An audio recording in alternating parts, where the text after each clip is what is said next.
नाज़रीन, पाकिस्तान इस वक्त बैन-ए-क़वामी तौर पर जिन हालात से गुजर रहा है, इसमें ऐसे प्रोपेगेंडा फैलाने वाले नेटवर्क्स कहीं पाकिस्तान को दहशतगर्दी के साथ जोड़ने की कोशिश कर रहे हैं, तो कहीं पाबंदियां लगाने का मुतालबा किया जा रहा है। इसकी एक वजह अफगानिस्तान में अमेरिका से निकलने के बाद पैदा होने वाली सूरत हाल भी है। आज आर्मी चीफ की सदारत में कोर कमांडर्स का इजलास हुआ, जिसमें अफगान मसले के हल में के बारे में कहा गया कि अफगान मसले का हल जो है ये तमाम फ्रीकैन की जिम्मेदारी है। और ये कहा गया कि पाकिस्तान ने मुफाहमती अमल में पुरखुलूस और संजीदा कोशिशें की। नाजरीन, अफगानिस्तान में सिक्योरिटी फोर्सेस और अफगान तालिबान के दरमियान जो पीस प्रोसेस है, पीस डील है, ये काबिल अमल नज़र नहीं आ रही है। तालिबान ने अमरीकी फ़ौजों के अफगानिस्तान से निकल जाने के बाद पहले देही इलाकों पर कब्जा करना शुरू किया, जिसमें उन्हें ज़्यादा मज़ाहमत का सामना नहीं करना पड़ा था। फिर तालिबान ने सरहदी इलाकों पर कब्जा किया और अब सूबाई दारुल हुकूमतों यानी बड़े शहरों पर अपना कंट्रोल कायम करते जा रहे हैं। आज 34 में से 9 सूबाई दारुल हुकूमतों पर अब तालिबान का कब्जा है और ये सब ऐसे वक्त में हो रहा है जब दोहा में एक बार फिर से ट्राइका प्लस मुज़ाकरात जारी हैं।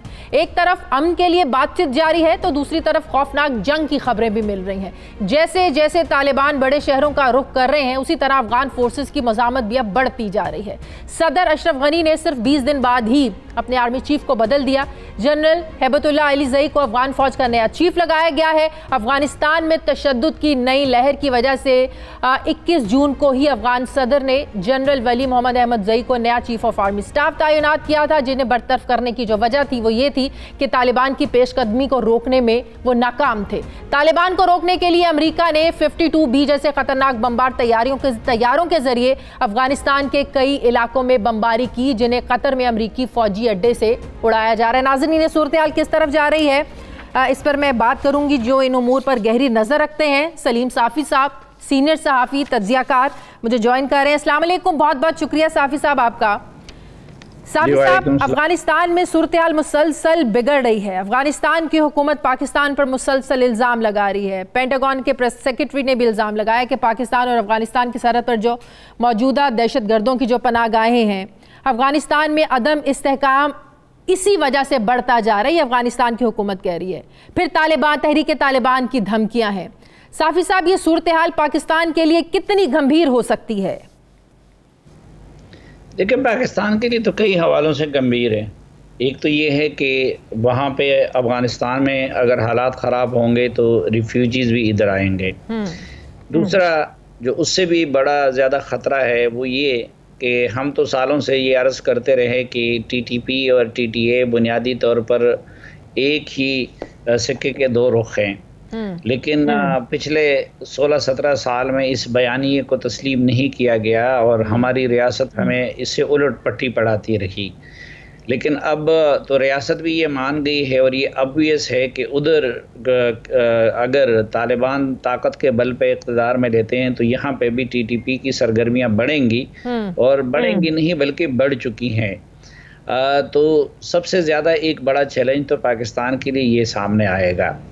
तीसरा ये कि अगर 9/11 के बाद ट्राइबल एरियाज़ में सिचुएशन बिगड़ गई तो उस वक़्त वहाँ पे न हमारी फ़ौज पहले से एग्जॉस्ट हो चुकी थी और न वहाँ पे PTM जैसी तंजीमें थी, बल्कि जब फ़ौज उधर गई तो उनको हार पहनाए गए।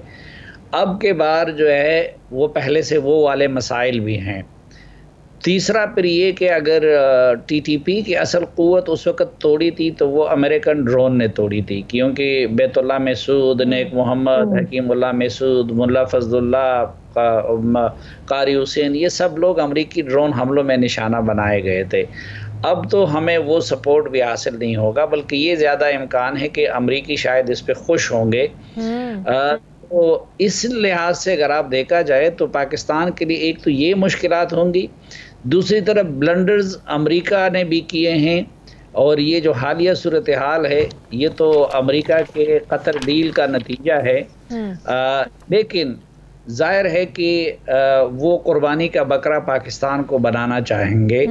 और एक तो ये है कि बड़ी ताकतें उनकी लॉबिंग इतनी होती हैं, उनकी मीडिया की ताकत इतनी ज़्यादा होती है कि वो अपना ब्लेम दूसरों की तरफ डाइवर्ट कर सकते हैं। आप देखें पाकिस्तान में भी मसलन अब हर ब्लंडर इमरान खान करता है, लेकिन इधर लोग कहते हैं कि जी इमरान खान तो खुद ठीक है, ये तो उसके वो फलां वजीर और उसकी मुशीर ठीक नहीं है, उसका ये ठीक नहीं है। तो ये दुनिया का ये उसूल भी है कि ताकतवर पानी का बकरा नहीं बनता, वो कमज़ोर मुल्कों को बनाना चाहता है।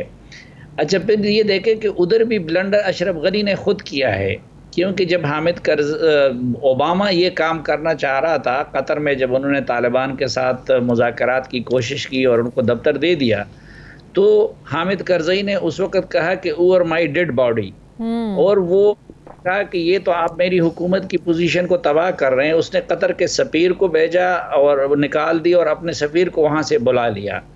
अब अशरफ गनी साहब ने तो वो हिम्मत भी नहीं की कि अमरीकियों को रोकते, और फिर ख़ुद उनके कहने पे 5000 तालिबान के ऐसे हार्ड कोर लोग भी रिहा किए, जिसमें सुइसाइडर भी थे और सुइसाइडर के मास्टरमाइंड भी थे। अब वो भी ज़ाहिर है कि उनकी पोजीशन वैसे भी अबतर है। वो कहते हैं कि मैं अगर अमेरिका को नाराज़ करूं तो इस वक्त तो फिर मेरी और 2 दिन भी सर्वाइव नहीं कर सकूंगा, तो वो भी मलबा पाकिस्तान पे डालना चाहते हैं। तो ये जो तहरीके तालिबान पाकिस्तान एक्टिव हो रही है, जो उन्होंने बाकायदा ये पैगाम भी दिया कि उनका जो टारगेट है वो पाकिस्तान है, पाकिस्तान के इदारे, पाकिस्तान की सिक्योरिटी फोर्सेज हैं। पिछले कुछ अर्से से पाकिस्तान में दहशतगर्दाना कार्रवाइयाँ बढ़ी हैं। टीटीपी के ठिकाने क्या इस वक्त भी यहाँ पर मौजूद हैं? हमने दहशतगर्दी के खिलाफ जो ऑपरेशन हुआ, कबायली अजला में एक बहुत बड़ा ऑपरेशन हुआ, बड़े अरसे तक जारी रहा, इनके ठिकानों को तबाह किया गया। क्या ये अफगानिस्तान से आकर यहाँ पर ऑपरेट कर रहे हैं, कार्रवाइयाँ कर रहे हैं? देखिए, एक तो ये कि टीटीपी के उस वक्त के जो लोग थे वो 100% ट्राइबल एरियाज के नहीं थे। मसलन अरशद वहीद और अकमल वहीद वगैरह तो कराची से जाके उधर गए थे, बहुत सारे लोग पंजाब से वहाँ पे गए थे। तो वो अगर जब ऑपरेशन वगैरह हुआ तो वो लोग अपने अपने इलाकों में आके फिर खामोश हो गए थे, और फिर वक्त आने पे फिर दोबारा वो एक्टिवेट हो जाते हैं। मसलन इस वक्त मेरी इतला के मुताबिक काबुल शहर के अंदर 2 से 3 हज़ार तालिबान हैं। अच्छा। लेकिन अभी वो खामोश आम लोगों के रूप में फिर रहे हैं।